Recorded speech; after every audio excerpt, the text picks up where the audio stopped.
Hello from York, England. Thanks for joining me for this fourth and final part of the biking portion of my sabbatical. Just yesterday, my dad and I arrived in York, a large walled city of great historical significance.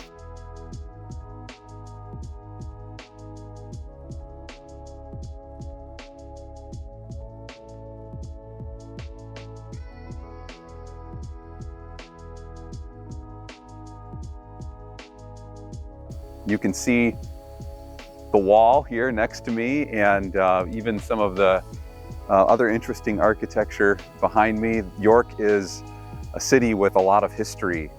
The Emperor Constantine was crowned here in York in the 300s, and so it has Roman history. There's of course lots of medieval history, and you see a lot of that in the York Minster, which is what they call the cathedral. And then also 17th century history, Victorian history as well. And so we've really been soaking up a lot of the historical sites, enjoying a lot of good food, some time of rest as well, as we've been enjoying this city. Something that I've been thinking a lot about during the past several days is how God teaches, not just when we're sitting in church, spending time in prayer, listening to a sermon, or in my case, writing sermons, but how the Lord brings so many thoughts that are helpful and encouraging and illuminating to me and to any Christian just in the course of a regular day.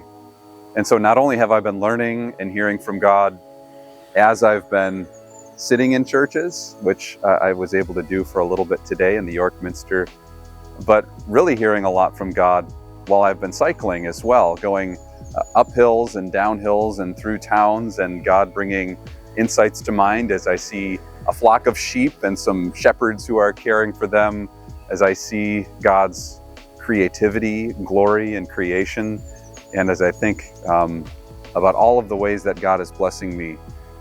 That's part of the reason that I wanted to come and do this bike pilgrimage, is that I would be forced to slow down, to put labor and effort into getting places, and it's often in the effort of getting somewhere that we learn so much about the nature of God and His faithfulness.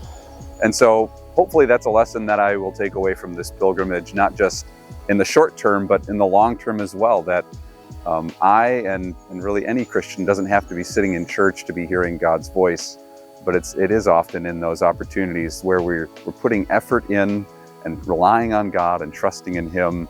And it's there that He speaks often so clearly to us. So that's one of the many lessons that I've brought away from this week of cycling from Newcastle, 117 miles to York.